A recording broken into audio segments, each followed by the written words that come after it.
This is indeed a sad morning. Very sad morning. When this committee, the oldest and most continuous in the Congress, neglects its responsibility and essentially holds this hearing today to block any further discussion. The men and women on this committee are good people. They're honest and caring people. And that's why I do not understand why you would relegate this committee to no longer being of significance and resort to saying you will do whatever Elon Musk and Donald Trump tell you to do. Where's the independence of the committee? Where's the legislature? We're an equal branch of government. And you start off with a blather, and yet we look at the empty seats here. Where's Elon Musk? I'm sure he's a genius and is a very credible person because of the wealth he's accumulated. But that does not put him above the law or the responsibility to come before this committee in this Congress. If he's so great, if these plans and all the fraud and abuse that he's found are so evident, why isn't he here explaining it? You know why. Because he's out to privatize Social Security. He's been on television the last couple of days talking exactly about Social Security, Medicare, and Medicaid, and what he intends to do. Privatize it. The American people, some of them may have been born at night, but not last night. People are aware of this. Every single one of your districts, all the money that comes in monthly, and you as a Congress, have not done anything in more than 54 years. And now you have someone coming in to privatize a system, something you have longed to do going back to 1982. Because Elon Musk thinks that this is the best thing to do. President Trump has called Social Security a scam. Elon Musk, as Mr. Neal said, called it a Ponzi scheme. Ask that of the people in your district. Ask that, Mr. Smith, of the more than 198,000 people in your district who rely on Social Security, and you won't even let the person who's planning to privatize it, who's telling the big lie in front of everyone, in bold as he possibly can, saying, this is what we're going to do. The Congress is in our back pocket. We don't even have to come before them and testify because we control the House, we control the Senate, and we control the presidency. And it's the tyranny of the executive. It's why these resolutions were first adopted back in 1789. In the story of the American Republic, few institutions stand taller or more enduring than the United States Congress.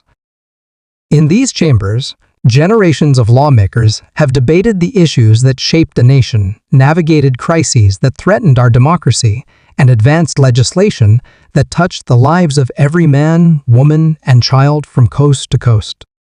At its best, Congress is not just a legislative body, it is a moral compass, a check against the abuse of power, and a guardian of the public interest. Because the Founding Fathers knew that the executive branch does not have total authority over the legislature unless you have a willing party that says, no, we're going to do exactly what you tell us to do, Mr. Musk and Mr. President. It doesn't matter to our constituents. It doesn't matter how much money they are not going to receive. We're not even going to tell them the truth about what's going to happen to them. And every single one of these districts where they're being shut down and their personnel, and as Mr. Neal said, then after you cut and eliminate the people, say the agency isn't responding accordingly. No other agency operates for under less than 1% With that, they administer to over 70 million people in the nation's #1 anti-poverty program for the elderly and children. Shame! Shame! Can't bring people in front of this body? If he's right, if they're so good, if they're so just, why aren't they here telling the American people about it? They're not, because you know the truth. It's about privatization. I yield back. One of its most solemn duties carried out for nearly a century has been the stewardship of our social contract, a compact between the government and its people through the preservation of Social Security, Medicare, and Medicaid. These are not partisan programs. They are not luxuries or experiments. They are, and have always been, pillars of economic justice and human dignity. They represent the simple idea that in a nation as wealthy and capable as ours, no one should grow old in destitution and no child should suffer for a lack of medical care. And yet, despite decades of proven success, despite lifting millions out of poverty, despite offering peace of mind to generations of working Americans, these programs remain under constant ideological attack. Not because they are failing, not because they are unpopular, but because they are inconvenient to a certain brand of politics that believes profit should supersede public good and that individual wealth entitles one to override democratic processes. We find ourselves today in a moment of quiet crisis. Not the kind that makes headlines overnight, but the kind that chips away silently at the foundation of representative government.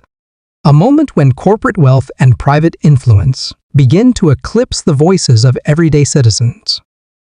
When decisions about public programs are being made in private boardrooms, behind closed doors, by people who will never know what it means to live paycheck, to rely on a disability check, or to count the days until a Social Security deposit arrives.